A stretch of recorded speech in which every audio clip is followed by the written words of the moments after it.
नमस्कार। Political pitch में आप सभी लोगों का स्वागत है।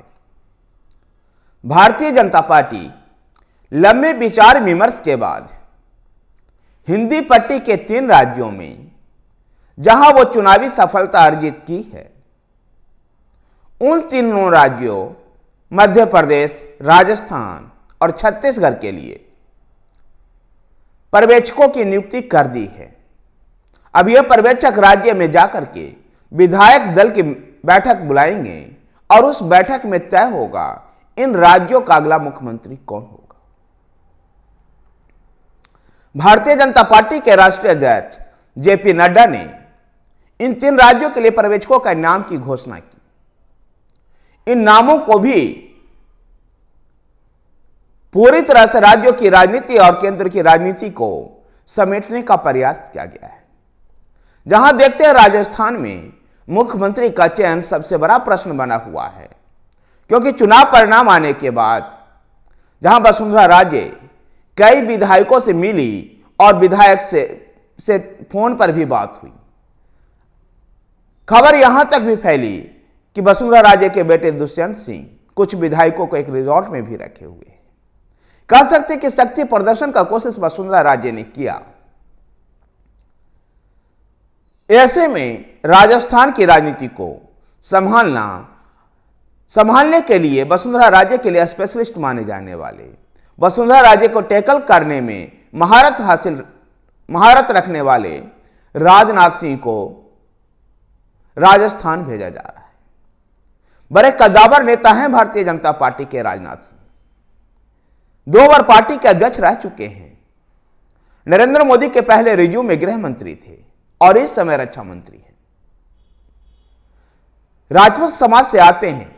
राजस्थान की राजनीति में भी उनकी गहरी पकड़ है और ऐसे में राजनाथ सिंह को राजस्थान भेजा जा रहा है, वहीं उनका साथ देने के लिए महाराष्ट्र के नेता और भारतीय जनता पार्टी के राष्ट्रीय महासचिव विनोद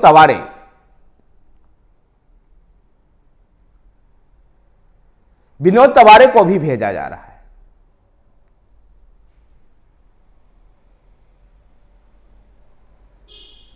छत्तीसगढ़ की नेता, छत्तीसगढ़ से सांसद, राज्यसभा सांसद सरोज पांडे को भी राजनाथ सिंह के साथ राजस्थान भेजा जा रहा है।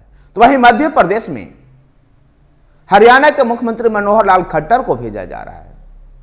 भारतीय जनता पार्टी के हाल फिलहाल के दिनों की राजनीति में यह पहला ऐसा एग्जाम्पल दिखाई दे रहा है कि किसी राज्य के मुख्यमंत्री को पर्यवेक्षक बनाकर के दूसरे राज्य में भेजा जा रहा है।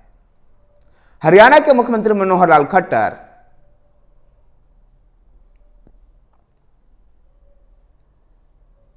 को साथ देने के लिए के लक्ष्मण और आशा लाकरा को भी मध्य प्रदेश भेजा जा रहा है।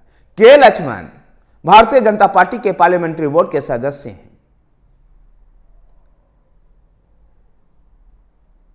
और आशा लाकरा भारतीय जनता पार्टी की राष्ट्रीय सचिव है। ऐसे में इन 3 लोगों को जाकर के मध्य प्रदेश में विधायक दल की बैठक बुलाना है और वहां विधायक दल के नेता का चुनाव करवाना है। गौरतलब है कि मध्य प्रदेश में चुनाव परिणाम आने के बाद जिन लोगों की मुख्यमंत्री के नाम की चर्चा हो रही थी, चाहे वो प्रहलाद पटेल हो या वो नरेंद्र सिंह तोमर हो, सभी लोग दिल्ली में पार्टी आला कमान से मिले। लेकिन मध्य प्रदेश के मुख्यमंत्री शिवराज सिंह चौहान मिशन 29 में लग गए और कमलनाथ के क्षेत्र छिंदवाड़ा में गए, जहां भारतीय जनता पार्टी इस चुनाव में 7 के 7 सीटें हारी है। ऐसे में 2024 में छिंदवाड़ा लोकसभा सीट भारतीय जनता पार्टी जीतना चाहती है और शिवराज सिंह इसी मिशन में लग गए। लाडली बहना और महिला कार्यकर्ताओं से मिले, रैन बसेराओं में गए और वो मिशन 2024 में लग गए। ऐसे में देखना दिलचस्प होगा कि क्या शिवराज सिंह चौहान की एक बार फिर से ताजपोशी होती है या कोई नया सीएम मध्य प्रदेश में भी सामने आता है। छत्तीसगढ़ के लिए झारखंड के आदिवासी नेता और केंद्रीय मंत्री अर्जुन मुंडा को चुनाव प्रभारी बनाया गया है, तो उनको साथ देने के लिए केंद्रीय मंत्री सर्बानंद सोनोवाल और पार्टी के राष्ट्रीय महासचिव दुष्यंत गौतम को लगाया गया है। छत्तीसगढ़ में भी स्थापित जो लीडरशिप है भारतीय जनता पार्टी की, वो रमन सिंह है, लेकिन भारतीय जनता पार्टी रमन सिंह की जगह एक नया चेहरा को सामने लाना चाहती है। रेणुका सिंह का नाम सबसे प्रमुखता से चल रही है। ऐसे में देखना दिलचस्प होगा कि इन राज्यों में क्या नया मुख्यमंत्री आता है या स्थापित चेहरे के साथ ही भारतीय जनता पार्टी चलना चाहती है, ताकि 2024 के लोकसभा चुनाव में उसको ज्यादा से ज्यादा सीटें इन राज्यों में हासिल हो सके। भारतीय जनता पार्टी ने जिस प्रकार से पर्यवेक्षकों की नियुक्ति की है, अब ऐसे में यह उम्मीद की जानी चाहिए इन तीनों राज्यों में 1 या 2 दिनों में मुख्यमंत्री का चेहरा सामने आ जाएगा और नई सरकार का गठन बहुत जल्द इन तीनों राज्यों में हो जाएगा।